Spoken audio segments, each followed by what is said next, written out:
El presidente Trump anunció un aplazamiento de un mes de los aranceles del 25% sobre muchas importaciones canadienses, que entrarían en vigor el 2 de abril.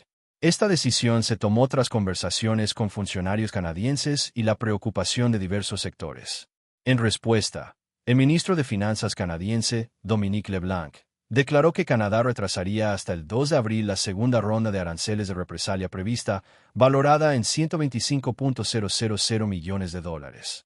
Los aranceles iniciales, que afectan a productos estadounidenses por valor de $30.000 millones, siguen vigentes. Entre las diversas medidas adoptadas por las distintas provincias, la respuesta de la Columbia Británica destaca por su posición estratégica como enlace crucial entre Estados Unidos continental y Alaska. La Columbia Británica presentará un proyecto de ley que le permitiría imponer peajes a los vehículos comerciales que viajen a Alaska en respuesta a los aranceles del presidente Trump. Se trata de enviar un mensaje claro al presidente, a los representantes republicanos de Alaska en el Congreso y al gobernador republicano del estado, declaró el jueves el primer ministro de la Columbia Británica, David Eby. El proyecto de ley también permitiría a la Columbia Británica exigir que los aditivos de combustible bajos en carbono para gasolina y diésel se produzcan en Canadá. Además, proporcionaría a la provincia nuevas herramientas para eliminar las barreras comerciales internas. Y mientras Canadá busca reducir su dependencia de Estados Unidos, a pesar de que Trump redujo algunos aranceles a sus socios comerciales norteamericanos, Eby insistió en que Canadá debe mantener sus contramedidas. No toleraremos estas amenazas e incertidumbre constantes. Defendemos a los canadienses. Este comportamiento es inaceptable y le estamos dejando claro a Estados Unidos lo frustrados que estamos, afirmó. No daremos marcha atrás hasta que el presidente retire la amenaza. Eby señaló que, si bien no implementaría los peajes de inmediato y el número de camiones afectados es relativamente pequeño, la medida refleja la creciente tensión entre aliados históricos, mientras Canadá intensifica la presión sobre Trump para que abandone su plan arancelario. La Casa Blanca ha iniciado una guerra comercial que nunca quisimos y debemos responder con decisión, declaró el primer ministro Eby. Estas medidas iniciales son solo el comienzo. En las próximas semanas, introduciremos herramientas adicionales para proteger nuestra economía contra esta agresión económica sostenida. El gobierno planea presentar en los próximos días una legislación de respuesta a los aranceles, dotando a la provincia de nuevos mecanismos para proteger el empleo y las empresas, y abordar con rapidez los desafíos derivados de la guerra comercial de Trump. Las medidas propuestas incluyen la eliminación de barreras comerciales interprovinciales para fortalecer la economía interna de la Columbia Británica, la exigencia de que los aditivos de combustible bajos en carbono para gasolina y diésel se obtengan en Canadá, y la implementación de peajes o tarifas para los vehículos comerciales estadounidenses que utilicen la infraestructura de la Columbia Británica para llegar a Alaska. Estos aranceles representan un grave error por parte del gobierno de Trump, que perjudica a familias y empresas a ambos lados de la frontera. El primer ministro Eby añadió que nuestro gobierno luchará por los habitantes de la Columbia Británica en todo momento y que todas las opciones siguen abiertas. Como respuesta inmediata, la provincia ha ordenado a la División de Distribución de Licores de la Columbia Británica que suspenda la compra de licores estadounidenses a estados republicanos, retirando esas marcas de los estantes de las licorerías. Además, se ha instruido a las agencias gubernamentales y corporaciones estatales de la Columbia Británica para que den prioridad a los bienes y servicios canadienses. Estas acciones forman parte de una estrategia más amplia del equipo Canadá, que incluye aranceles federales del 25% sobre importaciones estadounidenses por valor de $155 mil millones, junto con contramedidas de otras provincias y territorios. Para reducir la dependencia del comercio con Estados Unidos, Columbia Británica está buscando activamente nuevos mercados y agilizando la aprobación de importantes proyectos de inversión. La primera tanda de proyectos, valorada en $20 mil millones, creará aproximadamente 8,000 empleos, beneficiando especialmente a las comunidades rurales y remotas.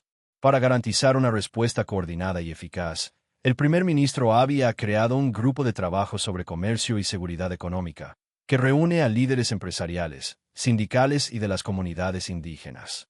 Además, un grupo de trabajo sobre agricultura y economía alimentaria trabajará para salvaguardar el suministro de alimentos de Columbia Británica. Un consejo asesor de madera blanda de Columbia Británica también está desarrollando una estrategia diplomática y comercial para defender los intereses de la provincia en la actual disputa sobre la madera blanda. Un comité del gabinete de reciente creación supervisará la respuesta integral del gobierno.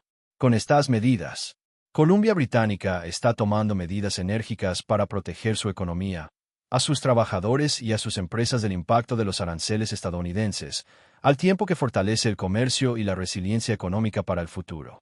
¿Cuál es el papel de Canadá? Canadá desempeña un papel crucial al conectar Alaska con el resto de Estados Unidos. Dado que Alaska es un enclave geográfico, es decir, no está conectada directamente por tierra con los Estados Unidos continentales, el vasto territorio canadiense entre Alaska y el resto del país sirve como una región de tránsito esencial para los viajes, el comercio y la infraestructura. Una de las conexiones más importantes entre Alaska y los 48 estados contiguos es la carretera de Alaska, también conocida como carretera Alcan. Esta vía vital se extiende desde Dawson Creek en la Columbia Británica, Canadá, hasta Delta Junction, Alaska.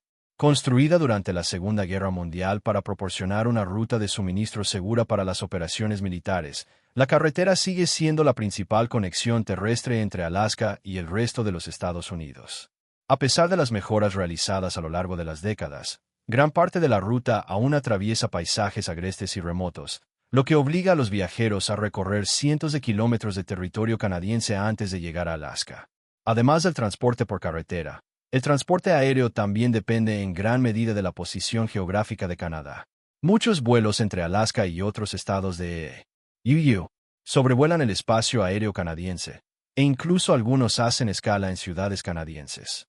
Los sistemas de control de tráfico aéreo de Canadá desempeñan un papel esencial en la gestión del movimiento de aeronaves que viajan entre Alaska y destinos en todo Estados Unidos. La cooperación entre las autoridades de aviación estadounidenses y canadienses garantiza el buen funcionamiento de estas rutas aéreas. El comercio subraya aún más el papel de Canadá como nexo entre Alaska y el resto de Estados Unidos. Si bien no existe una línea férrea directa que conecte Alaska con los 48 estados contiguos, los servicios ferroviarios y de transporte de mercancías transportan frecuentemente productos a través de Canadá. El puerto de Vancouver, en la Columbia Británica, es un importante centro de tránsito para los envíos que se dirigen hacia y desde Alaska. Muchos suministros esenciales, como alimentos, combustible y materiales de construcción, se transportan a través de puertos y ferrocarriles canadienses antes de llegar a sus destinos finales en Alaska. Para quienes viajan entre Alaska y los Estados Unidos contiguos en automóvil o camión, cruzar la frontera canadiense es inevitable. Estados Unidos y Canadá mantienen estrechas relaciones diplomáticas que facilitan el cruce de la frontera, especialmente para el comercio, el turismo y los viajes personales. Sin embargo, los viajeros deben cumplir con las normas aduaneras y de inmigración canadienses y asegurarse de que su documentación esté en regla antes de ingresar al país. Otro aspecto clave de la conexión entre Alaska y el resto de Estados Unidos a través de Canadá es la infraestructura energética. Alaska es rica en recursos naturales, en particular petróleo y gas natural, y Canadá proporciona rutas de tránsito cruciales para que estos recursos lleguen a los mercados estadounidenses e internacionales. Los oleoductos y las rutas marítimas permiten el transporte de productos energéticos de Alaska a través de Canadá, lo que beneficia tanto a la economía estadounidense como a la demanda energética mundial. Alaska mantiene una sólida relación económica y logística con Canadá, desempeñando un papel fundamental en el comercio, el transporte y la conectividad. El intercambio de bienes entre Alaska y Canadá es significativo, con un volumen de comercio anual superior a los $1,000 millones.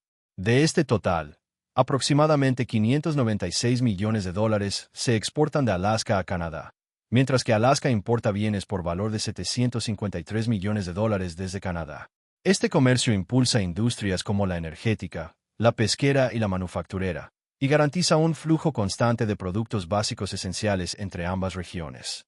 Además del transporte terrestre, el transporte marítimo desempeña un papel vital en el movimiento de bienes y personas entre Alaska y Canadá.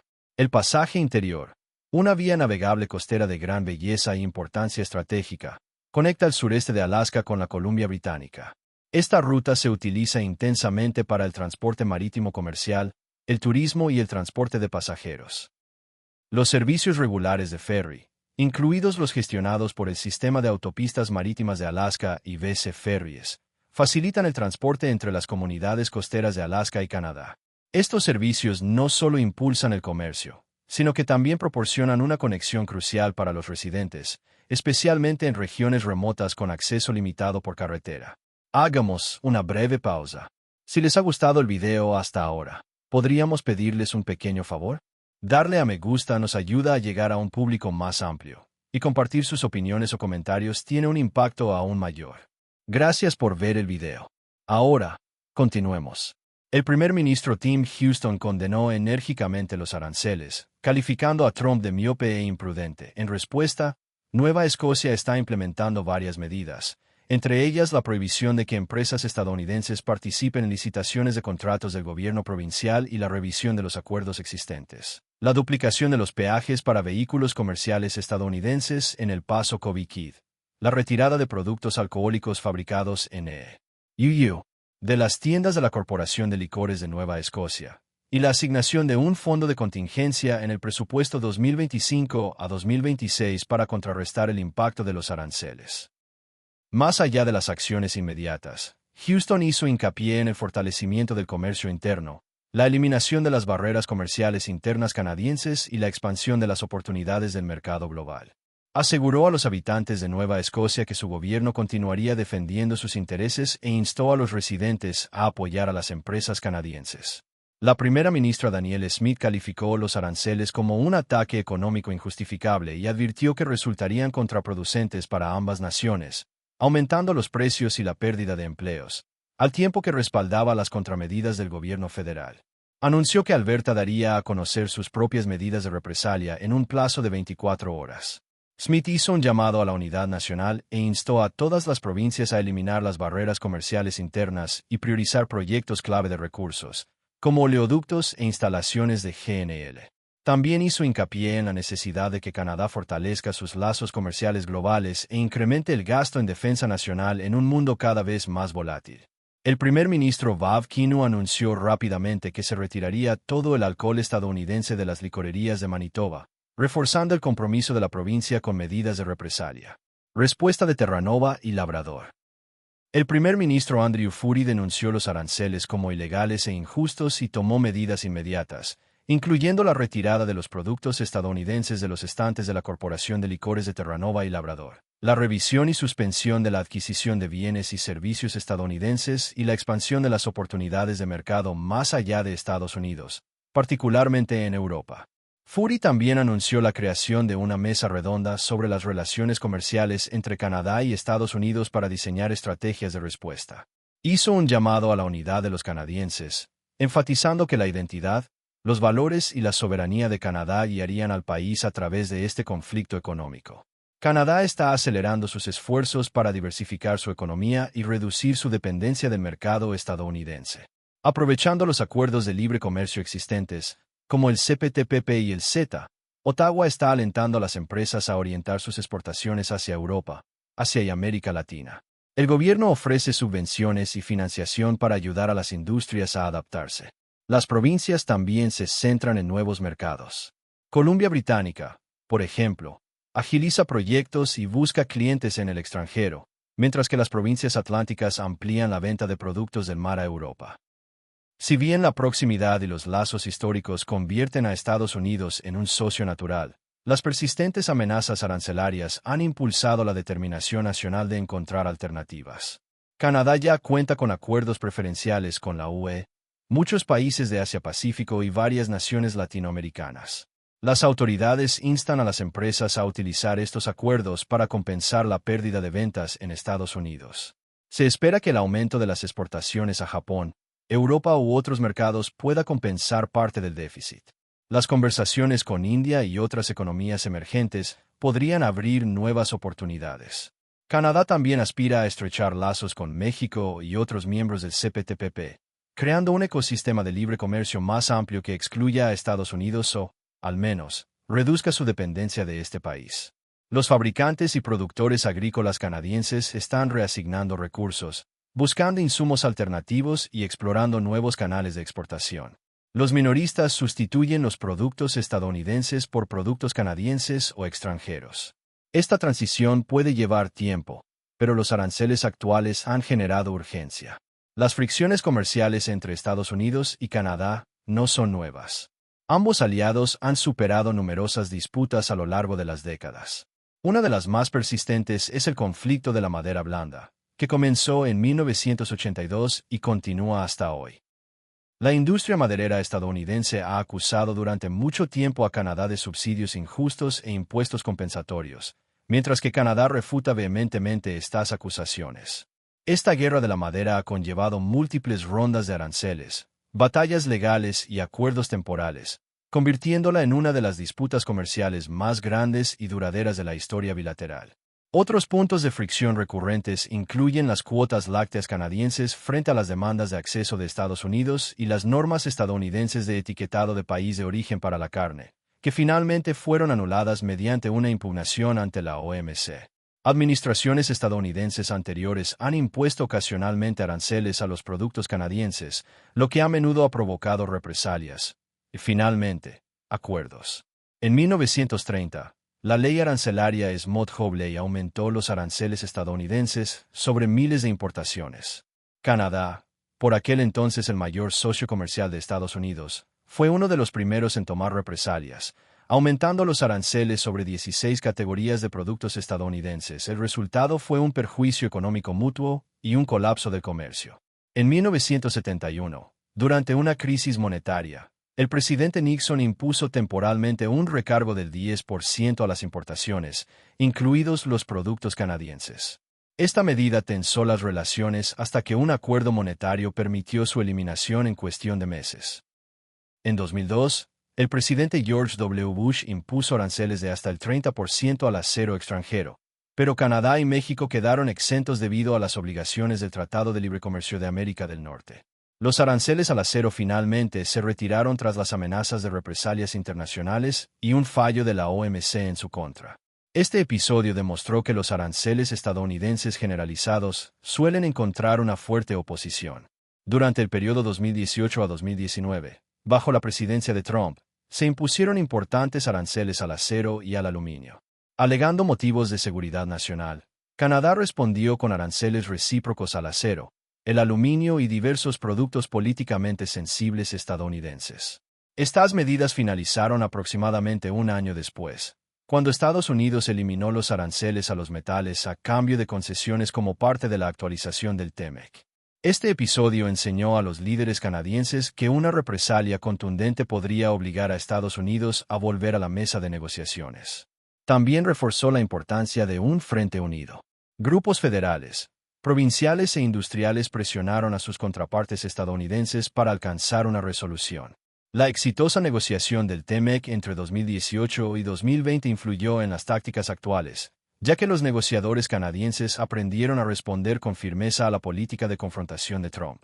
La postura del primer ministro Justin Trudeau en 2018. Canadá no se dejará intimidar. Sentó un precedente para el tono actual. De igual manera, la nueva amenaza arancelaria ha llevado a Ottawa y a las provincias a reaccionar con decisión y de forma coordinada. Los aranceles generalizados del presidente Trump plantean serias dudas en el marco del derecho comercial internacional. Canadá argumenta que los aranceles violan tanto la letra como el espíritu del TEMEC, que eliminó los aranceles sobre la mayoría de los productos norteamericanos. A diferencia de las disputas con matices sobre disposiciones específicas, estas son medidas generales del 25% sobre las importaciones canadienses, lo que deja pocas dudas de que infringen los principios fundamentales del libre comercio. También parecen violar normas clave de la OMC en relación con el trato de nación más favorecida y los aranceles consolidados, a menos que se justifiquen mediante una excepción. Alegato de seguridad nacional. Es probable que la administración estadounidense alegue que los aranceles son legales en virtud de las excepciones de seguridad nacional previstas en los acuerdos comerciales pertinentes. El presidente Trump declaró una emergencia nacional por el tráfico de fentanilo y vinculó a Canadá con esa amenaza, argumentando que los aranceles son necesarios como medida de presión para forzar acciones contra el contrabando transfronterizo. Sin embargo, utilizar un pretexto de salud o seguridad para imponer aranceles generales a prácticamente todos los productos no tiene precedentes. Fallos anteriores de la OMC han mostrado escepticismo ante invocaciones excesivamente amplias de la SEG. Unidad nacional. Canadá sostiene que esto constituye un abuso de la excepción. Canadá puede impugnar los aranceles mediante el proceso de solución de controversias del TEMEC, que incluye consultas y la posibilidad de un fallo de un panel. Si Estados Unidos se niega a eliminar los aranceles a pesar de un fallo adverso, Canadá estaría autorizado a imponer contramedidas, aunque el proceso legal formal suele tardar más de un año para proteger su economía. Mientras tanto, Canadá ha respondido de inmediato con aranceles de represalia. Canadá también puede presentar quejas paralelas ante la OMC. Sin embargo, la exigibilidad es difícil si Estados Unidos no cumple con las decisiones del panel. Además de presentar disputas formales, Canadá puede invocar las cláusulas de reparación del TEMEC, que suspenden las concesiones. También podría explorar impugnaciones judiciales internas de las acciones de EU. Si bien los tribunales estadounidenses suelen otorgar al presidente una amplia discrecionalidad en materia de restricciones comerciales declaradas bajo poderes de emergencia, en la práctica, es más probable que la resolución provenga de la negociación y la presión política que de una victoria puramente legal. Eso es todo por este video. Gracias por verlo. Agradecemos sinceramente que nos acompañen hoy. Si nuestro contenido les resultó interesante o inspirador, consideren apoyarnos dándole me gusta y suscribiéndose para mantenerse conectados con nuestra comunidad. Su apoyo es invaluable para nosotros. Pueden ver otro video de nuestro canal, que se encuentra ahora en pantalla.